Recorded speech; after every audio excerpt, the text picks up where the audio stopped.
How good or how bad is Assar Thompson on the offensive end of the floor? I want to tell the truth about Assar Thompson's offensive game in today's episode of the Locked On Pistons podcast.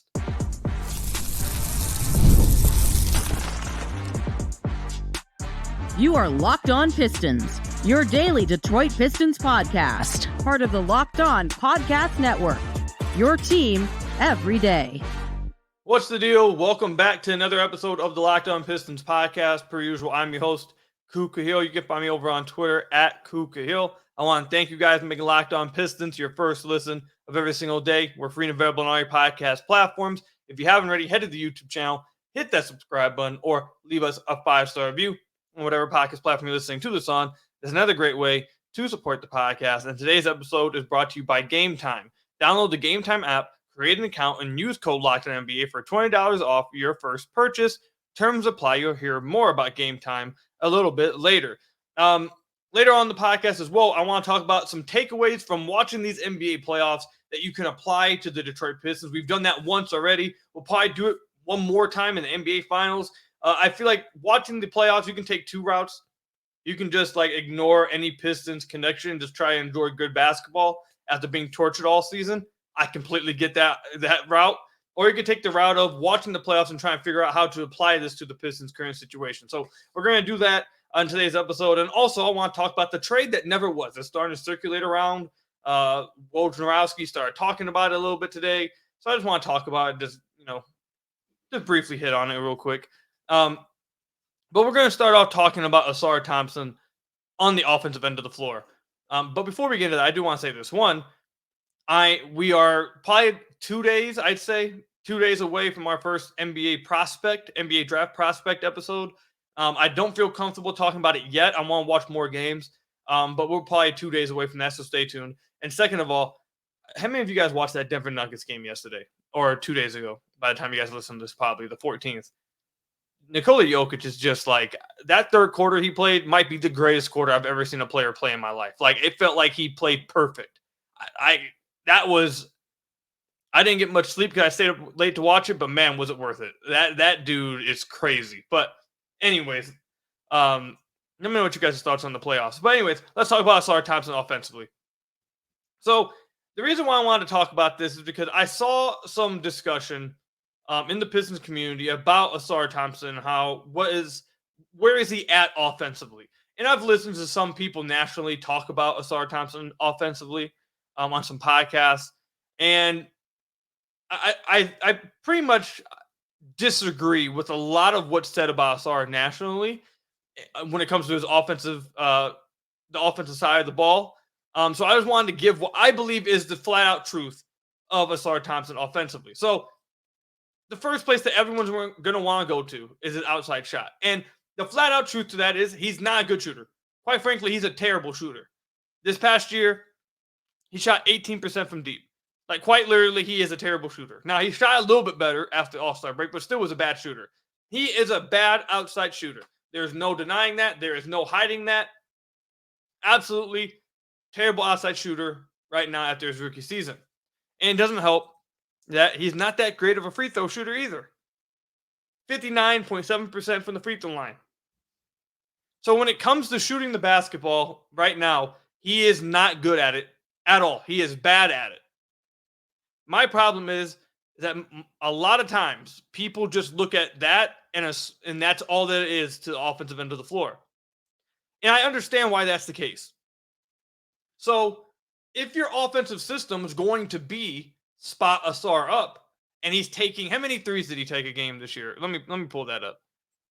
He took 1.83 attempts this year, and there were some games that I think we all remember when he was taking 5 threes, 4 threes. If that's part of your system, if that's what he's doing out there, then 100% in those minutes when he's used like that, he is a flatly negative offensive player. He is actively hurting your offense if that's how you're going to use him. So in that context, he is an absolutely horrible offensive player. But the problem I have is that I don't feel like anyone that has a current NBA mindset, any kind of creativity, this is not 2005 NBA basketball, any kind of current NBA mindset, any good mind in the NBA would not be using him like that. Everyone knows he is not a good shooter. Why would you be using him as a spot-up player? You shouldn't be. And the crazy thing is, what do you think his most used play type was this past season? Spot up. That was his most used play type for the Pistons. 190 possessions. The next closest half court play type he was, because the other one, the next closest one is transition. That's not half court. The next closest half court offensive play type was offensive rebounded putbacks. 76 possessions. So more than 100 possessions difference. That should never happen. It just should not happen.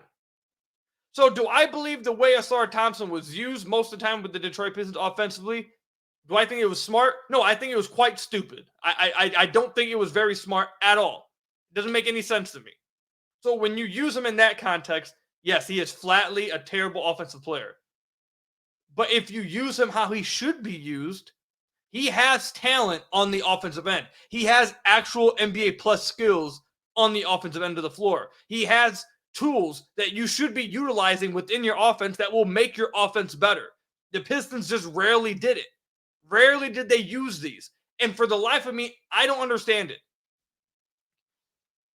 I want to bring some data to back this up real quick. If you give Assar Thompson spacing, which it's the same thing with Cade, just surround them with spacing. Have 4 guys on the floor that can shoot. The only person on the floor as of right now that can't shoot being Assar Thompson. Your offense can work. It will play really well, actually. For example, in the minutes of Gallinari at the 5 this year with Thompson at the 4, they were a plus 18.8. In the minutes of Muscala at the 5 and Thompson at the 4, they were a plus 18.3. Do you want to know why that is? Because they were using the 5, which was either Muscala or Gallinari, to space the floor. And in those minutes, they were using Assar Thompson as the screener. They were using Assar Thompson in the pick and roll, whether it was him as a screener or him running some inverted pick and rolls. And it was giving him a bunch of space to do what?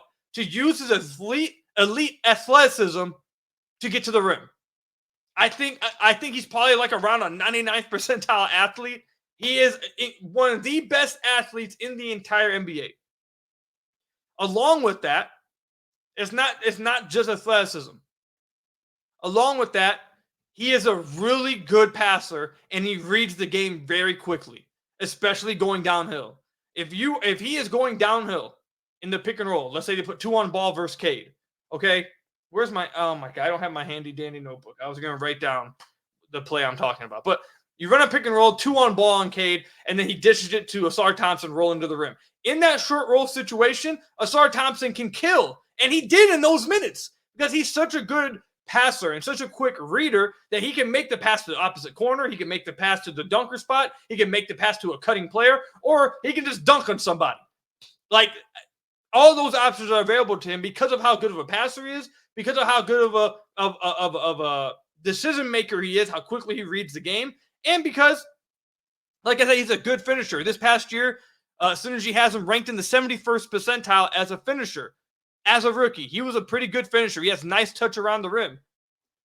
So the reason why I talk about this is because I think it's very short-sighted, and I think it's very it doesn't require a lot of thinking to say, oh, Assar Thompson's just flat out awful offensively. I think that's the very short and what's the lazy answer? That's what I should be looking for. A very lazy answer to Assar Thompson. Yes, if you use him as a spot-up player, 190 possessions when he's one of the worst three-point shooters in the NBA, yeah, he's going to destroy your half-court offense. Obviously. But if you use him in the pick and roll, you use him diving towards the rim, you use him in all kinds of different actions that have him involved and flowing around the court with spacing, it works. It will work. And I know the quickest response, and again, another lazy response, but I know the laziest, quickest response I'm going to hear is, oh, Stanley Johnson couldn't shoot. Oh, Killian Hayes couldn't shoot.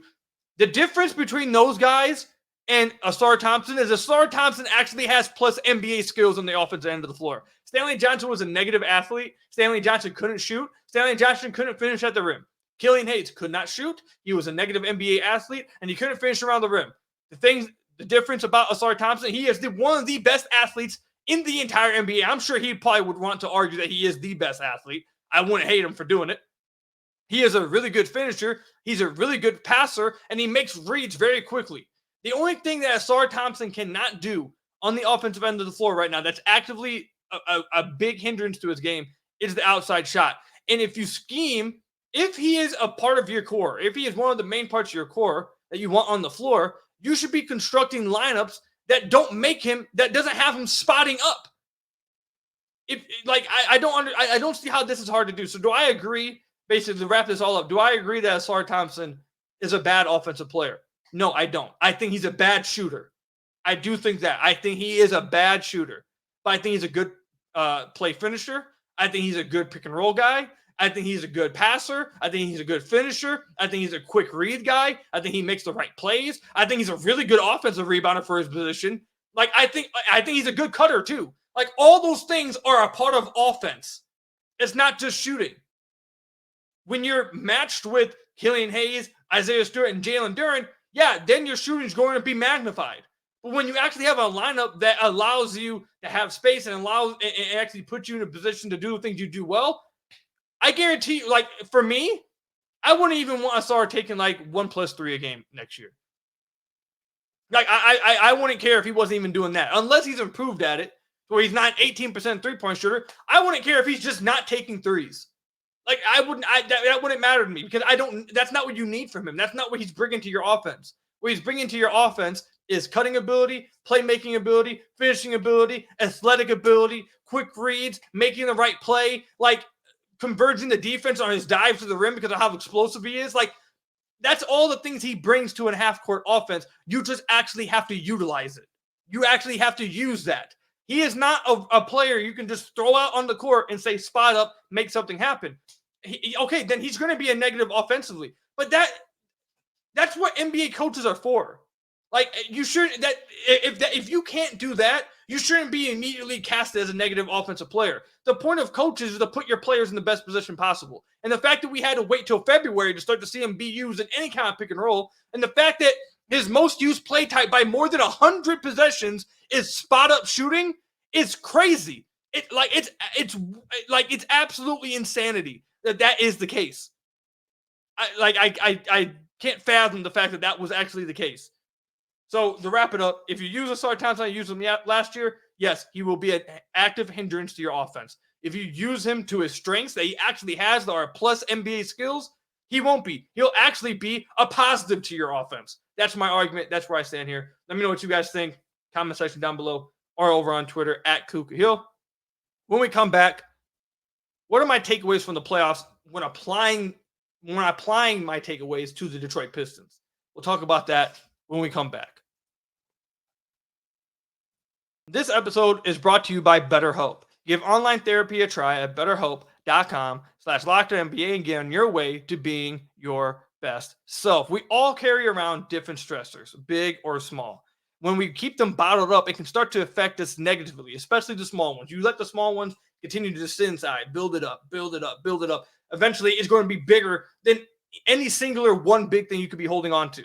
Therapy is a safe space to get things off of your chest and to figure out how to work through whatever's weighing you down. And if you're thinking of starting therapy, you should give BetterHelp a try. It's entirely online, designed to be convenient, flexible, and suited to your schedule. Just fill out a brief questionnaire to get matched with a licensed therapist. And if you're not vibing with the therapist, if you're not feeling like you guys are on the same page, you can switch just like that online. Again, completely convenient and flexible and suited to your schedule. Just like that. Online, you can switch therapists at any time for no additional charge. Get it off your chest with BetterHelp. Visit BetterHelp.com/LockedOnNBA today to get 10% off your first month. That's BetterHelp, HELP.com/LockedOnNBA to get 10% off your first month with BetterHelp. So I want to thank you guys again for making Locked On Pistons your first listen of every single day. We're free and available on all your podcast platforms. If you haven't already, head to the YouTube channel at Locked On Pistons. Hit that subscribe button or leave us a 5-star review on whatever podcast platform you're listening to this on. That's another great way to support the podcast. So before I get into what my takeaways are when thinking about it from a Pistons perspective in the playoffs, again, I want to hear from you guys. How do you guys feel about the playoffs so far? I think these playoffs have been just absolutely amazing. Like the Knicks, every single Knicks game has been just like an all-time classic, just crazy game. Nikola Jokic is just like unstoppable. And even the Dallas OKC game, that last game they played, I went to bed thinking Dallas had it, and OKC pulled it out. Like I feel like all these games have been so good, and the playoffs have been so entertaining. So I want to hear from you guys what's been your favorite game of the playoffs? What's been your favorite team to watch? What's your biggest takeaway? I want to hear from you guys. What do you guys think about the NBA playoffs so far? But using takeaways to apply to the Pistons from the playoffs, there's one big takeaway I have with the playoffs. And it's something that I'm really happy about, and I hope that I hope that this trend continues. Because for a few years there, I heard this criticism about the NBA, and I didn't really care about it until I really started to think about it. Or really, to be honest, until I started to watch these playoffs, then I started to see, like, yeah, actually, it would be better if this was the case. I feel like in these playoffs, you are seeing multiple different brands of basketball win games. For a while there, a big criticism in the NBA I saw from a lot of casual fans was everything's the same. Everyone's just shooting 73s. It's the same kind of basketball you're watching no matter what game you watch. But I feel like in these playoffs, you are seeing multiple different brands of basketball win games. With the Dallas Mavericks, I think you're obviously seeing a little bit more of that heliocentric type of offense with Luka and Kyrie. I think that's quite obvious. That's what you're getting out of them. With New York, you're kind of seeing they are playing a lot heliocentric with Jalen Brunson because he's the only guy who can create. But it doesn't remind me as much of Dallas. It reminds me more so of Allen Iverson back in the early 2000s with the Philadelphia 76ers, where they built a crazy defense around him, guys who filled in some of his weaknesses. Whereas I think Dallas is more so we just get shooters around him and just going to kick out threes and he's whatever. I don't think that's the case with New York. New York has a bunch of defense around him. They have guys who are playing 45-plus minutes. They're playing hard, super physical. They do everything else, and then Brunson, you're going to take 40 shots, and you're just going to carry us offensively. It literally reminds me so much of the Allen Iverson Sixers that made it to the finals. Then you got the OKC Thunder, who have multiple players on the floor that can attack a gap. Not necessarily the greatest shooters at every single position, even though they do have adequate spacing just about every position. But a lot of their stuff is everyone's driving, kicking, attack a gap, kick. Like, you see that from them. And from Minnesota, you're seeing two big lineups with Rudy Gobert and Karl-Anthony Towns. So I think to overall summarize it all up, you're seeing that there's different brands of basketball that can win. So when I look at that from the Pistons' perspective, there's not one way that they need to build their team. There's not only one way to win basketball games. There's not one way to build a good team. Now, is there a way that I think is probably best for the team that they have, the guy that they have in Cade? Yeah, I believe so. I think you should just get spacing around them, give them a lob threat, have a secondary playmaker, and just get shooting around them. I think that would work. But I've heard a lot of people also mention, let's build around Cade like the Knicks have. Let's get a bunch of defenders around him, a bunch of hustle guys that can make plays. And obviously you want to have some spacing, obviously. But if you watch the Knicks games, you know what I'm talking about. A lot of physicality around him and let Cade go out there and carry the offense. Like, I get that. Point is that I hope the Pistons are looking at this and seeing that, and Pistons fans are looking at that and seeing there are multiple different ways you can build a team and it be successful. All of these teams in the second round are successful. All of them. They've had good seasons. And the Detroit Pistons just won 14 games. If they can build a way that can get them to the second round of the playoffs, that is a massive success. We haven't seen a playoff win since 2008. So all these different ways of playing and building your team, roster construction, all these different teams have built different ways too. The Dallas Mavericks have went and traded for multiple guys. They first Kristaps and then Kyrie Irving. You got the Indiana Pacers. By the way, I didn't even bring them up. They've just said, screw defense. We're just going to run all over you in the playoffs. No, I didn't think anyone thought that would actually work, and here they are. They could actually move on to the conference finals, not playing any defense, just running you off the gym. That's another way you could do it. Indiana Pacers went out and traded for their guy and Tyrese Halliburton. You're seeing so many different brands of basketball. I think it's great for the NBA, but also I think it's great for the Pistons front office to be able to look at it and say, hey, there's multiple different ways we can go with this. I think the main thing is they have to have one vision, one unified vision. I think that's been their biggest problem. The Pistons have too many cooks in the kitchen. Too many guys want this. Too many guys want that. Too many guys want what's in between. Too many guys want what's up there. Like, you need to have one unified vision for how you want to build this team. Everyone's bought in on it, and then you attack your roster with that vision in mind. Because right now, there is no vision. There hasn't been a vision in a while. You don't know what the Pistons are trying to build. You don't know what the Pistons are trying to make their identity. So just have an identity, have a vision, and build the team for that vision. And you should be successful. Because if these NBA playoffs are telling me anything, is that you can win doing multiple different ways or playing multiple different ways of basketball. So that is by far my number one biggest takeaway from these playoffs. By far. Please, just get on one unified vision, man. Just get on one plan. One plan, please. That's the first takeaway. And then the second takeaway is the Pistons are lacking. This is obvious. They've won 14 games. Obviously, this is the case. But really, seriously, when you watch these playoff games, the Pistons really are lacking in talent. Again, like I said, they won 14 games. You probably already knew that, but it really even more so pops off the screen when you watch the playoffs. When you watch these teams, even the teams in the first round that lost, the talent those teams have versus the talent the Pistons have, it's honestly universe is different. It's crazy. The Pistons need to add talent quickly. NBA talent. Because the talent difference is astronomical. It's crazy.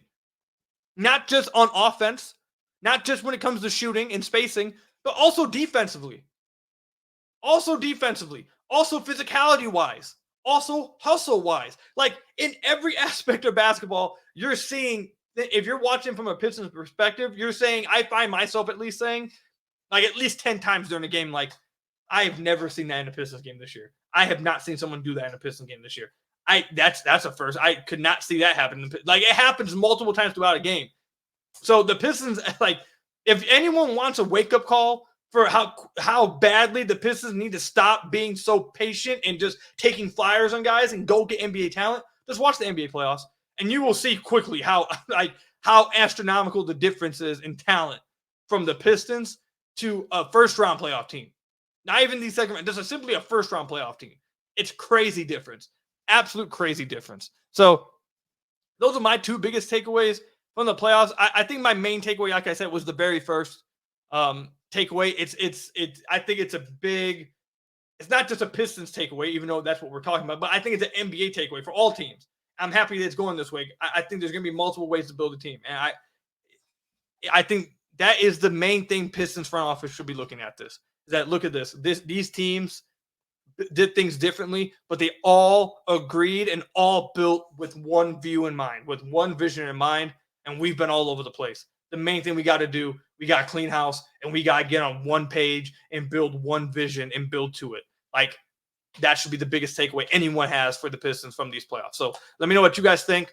Comment section down below or over on Twitter at Kuka Hill. What's your guys' biggest takeaway from these playoffs when it concerns the Detroit Pistons? When we come back, Adrian Wojnarowski, I don't know if he said it today, but the video is circulating today. He was on a podcast, and he talked about a Piston trade that never was.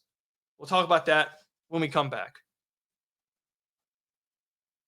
Game Time is an authorized ticket marketplace of the NBA, which makes getting playoff tickets even faster and easier. Prices on the Game Time app actually go down the closer it gets to the tip-off, with killer last-minute deals, all-in prices, and views from your seat, and their lowest price guarantee. Game Time takes the guesswork out of buying NBA tickets. And if you're a procrastinator like myself, Game Time is perfect for you.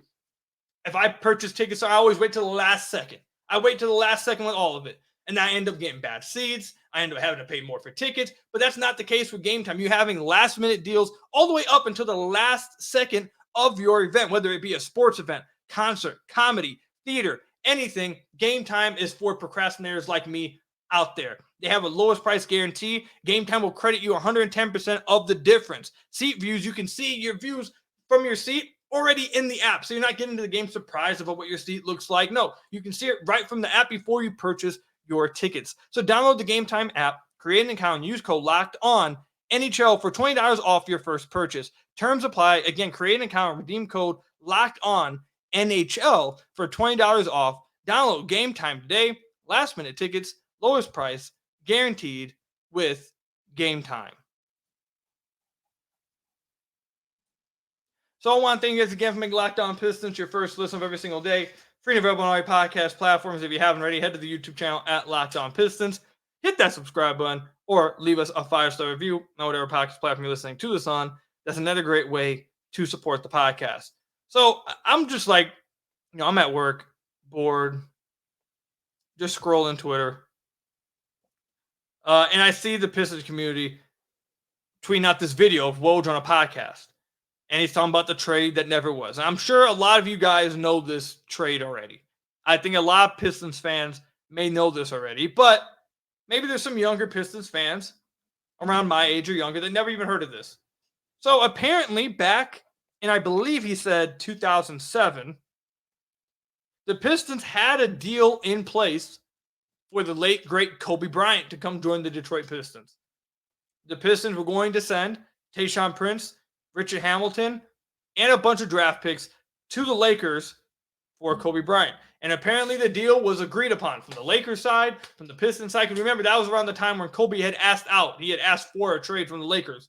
But once they agreed upon to that trade, Kobe was like, nah, never mind, I don't want to be traded. So, it was the trade that never was. It's an interesting thing to think about. Kobe Bryant being a Piston, that would have been absolutely crazy. I wonder how these last 15 years would have went if Kobe was on the Pistons. I wonder how the Pistons would have looked with Chauncey, Kobe, I was about to say Shaq, Rashid. I think was Ben left in 06? He left in 06, right? But I wonder if would they even let him go if they were going to. Either way, having Kobe on the Pistons would have been absolutely crazy, obviously. I think everyone agrees to that. And I think it would have changed how the last 15 years would have went. I think the Pistons probably would have won another championship or two if they had Kobe Bryant on the Pistons. But sadly, Kobe axed it. Didn't want to be traded, and we know how it went. He ended up winning 2 more championships with the Lakers back-to-back. And the Pistons, for the next 15 years, have been a national embarrassment across all professional sports. That's how it goes sometimes, man. It's just tough. Sometimes that's how the cookie crumbles. You feel me? So, man, that's the fact. I can't even think right now. I can't even imagine the Pistons being in a trade, having a trade accepted for what is universally recognized as maybe one of the first or second best player in the NBA. Can you imagine the Pistons having a deal in place for Luka? Or a Jokic or Giannis. Imagine this summer, the Bucks find out that Giannis wants out and Giannis is on the trade market, and all of a sudden we hear the Pistons have a deal in place for Giannis. Can you even dream? A picture? Imagine something that even being uttered. I can't even imagine the Pistons being in the sweepstakes or something like that. Let alone a Kobe Bryant type of player. So, I just wanted to hit on that real quick because I saw it circling around. Crazy trade that could have happened, would have changed a lot of things. Pistons probably have a few more championships. I think the last 15 years go a little different, but it is what it is, man. Kobe, 24 Kobe in the Pistons jersey, man. That would have been super cool. But anyways, let me know in the comment section down below how you guys feel about today's episode, what you guys' thoughts. Comment section down below or over on Twitter at Kuka Hill. That's all I've got for you guys today. Thank you guys for making Locked On Pistons your first listen of every single day.